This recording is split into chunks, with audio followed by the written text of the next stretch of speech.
महात्मा जी, जी, सबसे ज्यादा झूठ कौन बोलता है? मैं आपकी बात को समझा नहीं। सबसे ज़्यादा झूठ मतलब? मेरे कहने का मतलब है महात्मा जी जी। कि आदमी लोग झूठ बोलते हैं कि माताएं बहनें बोलती हैं? आपके हिसाब से यानी कि झूठ माताएँ-बहनें बोलती हैं ज़्यादा कि भाई लोग बोलते हैं? जी महात्मा जी। मेरे हिसाब से तो सबसे ज़्यादा झूठ भाई लोग बोलते हैं। जी क्योंकि आपके इस प्रश्न से हमें एक बात याद आ गई जी महात्मा जी। कि मैं एक जान-पहचान वाले के यहाँ ऐसे मिलने के लिए गया हुआ था। तो उस समय वो भाई साहब मार्केट में चले गए थे दवा लेने के जी लिए। महात्मा जी। तो मैं उनकी पत्नी से जब हाल-चाल पूछा कि आपका गृहस्थ जीवन कैसे चल रहा है? जी महात्मा जी। तो वो बहन बताते-बताते रोने लगी जी महात्मा जी। कि हमारे पति की तबीयत लमसम 1 साल से खराब चल रही है जी और कमाने वाले वही अकेले हैं घर के, बच्चे हमारे अभी छोटे-छोटे हैं जी और उनकी तबीयत खराब होने से हमारा गृहस्थ जीवन बहुत ही बेकार हो गया है। जी महात्मा जी। हम लोग बड़ी मुश्किल में अपना गृहस्थ जीवन चला पा रहे हैं। बड़ी मुश्किल से उनकी दवा का पैसा इकट्ठा हो पाता है। जी हमारे बच्चे भी स्कूल में जाते हैं, उनकी फीस नहीं पहुँच पा रही है। जी हमारे बच्चों को भी मास्टर की डाँट खानी पड़ती है। जी तो वो बहन अपने गृहस्थ जीवन का सारा हाल रो-रो करके सुनाया जी महात्मा और मैं भी उनकी हाल को सुन कर के मायूस हुआ और उनके दुःख में शामिल होकर के सांत्वना भी दिया कि बहन, ये जीवन है, जीवन में दुःख और सुख आता रहता है। हमें दोनों को सहना पड़ेगा। जी दुःख आएगा तो भी हमें उसे सहना पड़ेगा जी महात्मा और सुख आएगा तो उसे भी हमें सहना पड़ेगा। यानी कि दोनों के लिए हमें तैयार रहना पड़ेगा। क्योंकि दुःख ऐसा नहीं है कि केवल हमारे ही जीवन में आया। जी महात्मा इस धरा पर, इस पृथ्वी पर एक-एक से महापुरुष भी आए, जी उनके भी जीवन में दुःख आया। राम आए, उनके जीवन में दुःख आया। सीता जी आई, उनके जीवन में कितना दुःख आया। जी मीरा जी को कितना दुःख उठाना पड़ा। तो हमनी अपनी बातों से उनको जी थोड़ा धैर्य जी यानी समझाने का प्रयास किया जी और उसके बाद भाई साहब तो घर पे थे नहीं, इसलिए मैं चला आया। जी महात्मा संयोग से 3 या 4 दिन के बाद मार्केट में भाई साहब से हमारी मुलाकात हो गई। जी महात्मा तो मैं तो उसी हिसाब से उनसे मिलने का प्रयास किया कि बेचारे परेशान हैं, जी महात्मा दवा चल रही है 1 साल से।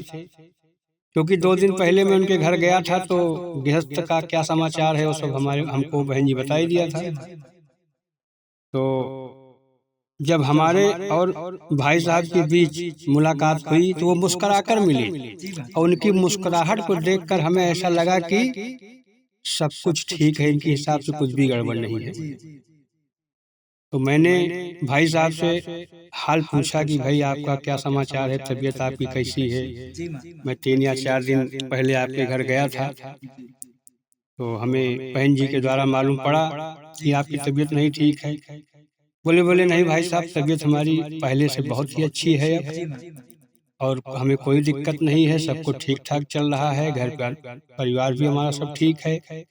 ये तो जीवन का सार है, कभी दुःख आएगा, कभी सुख आएगा। वो भाई साहब ही मुझे समझाने लगे उल्टा जी महात्मा और उनके साथ बात करके हमें ऐसा लगा ही नहीं कि जिस हिसाब से उनकी पत्नी ने हमको अपने गृहस्थ जीवन के बारे में रो-रो करके बताया था और भाई साहब के बताने के हिसाब से ऐसा लग रहा था कि कोई भी दिक्कत नहीं है। जी महात्मा तो मुझे तो लगता है कि बहनें जो होती हैं, माताएँ जो होती हैं, वो झूठ नहीं बोलती हैं। जी महात्मा कुछ भी वो छुपाने का प्रयास नहीं करती हैं किसी से। लेकिन भाई लोग जो होते हैं, वो हर समय अपने गृहस्थ जीवन पर पर्दा डालने का प्रयास करते हैं। कुछ भी नहीं ठीक रहता है, वो किसी को अपने गृहस्थ जीवन के बारे में बताने का प्रयास नहीं करते हैं। वो मुस्कुराकर ही मिलते हैं। अंदर से भले ही उनके अंदर आंसू गिर रहे हों, लेकिन बाहर किसी के सामने प्रकट नहीं होने देते हैं। तो कहने का मतलब जैसा आगे आपने पूछा कि सबसे ज़्यादा झूठ, तो सबसे ज़्यादा झूठ भाई बोलते हैं, लेकिन गृहस्थ जीवन में ये सत्य है कि झूठ बोलना चाहिए। अपने गृहस्थ जीवन की बात किसी को बताना नहीं चाहिए। क्यों नहीं बताना चाहिए? क्योंकि अगर आप अपने दुख को किसी के सामने प्रकट करेंगे तो वो सहानुभूति नहीं जताएगा आपके लिए, वो अंदर ही अंदर और खुश होगा। अंदर खुश होगा, बाहर से भले ही वो आपके साथ आपके दुख को जताने का प्रयास करेगा, आपके दुख में सहमत होने का प्रयास करेगा, लेकिन वो फिर सिर्फ बाहर से रहेगा और फिर जाकर के 10 लोगों से आपके बारे में बताएगा कि वो भी परेशान है, वो भी ऐसा है, वैसा है। तो मेरे हिसाब से अपने गृहस्थ जीवन के बारे में झूठ बोलना, उसे झूठ नहीं कहा जाता है, उसे सत्य ही कहा जाता है, क्योंकि ये संसार है। अगर सत्य कहना है तो परमात्मा से कहो, क्योंकि परमात्मा आपकी सुनेगा, वो सबकी सुना है। इंसानों से अगर अपने गृहस्थ जीवन के बारे में आप सत्य बताने का प्रयास करोगे तो फिर इंसान और आपको पकड़ के खींच लेगा।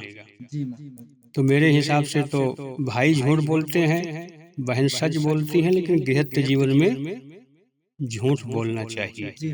आपको कैसा लग रहा है? जैसा आपने बताया, आपकी बात मुझे सुनकर अच्छा लगा। आप हमारी बात से संतुष्ट हुए कि नहीं? आपकी बात से मैं सहमत हूँ और हमारे जो ये देखने वाले सुनने वाले हैं इनको भी ये वाणी अच्छी लगेगी। जी। तो आप तो ठीक है, आपको बहुत बहुत बधाई। आप हमारी बात से सहमत हुए जी और संतुष्टि मिली आपको। जी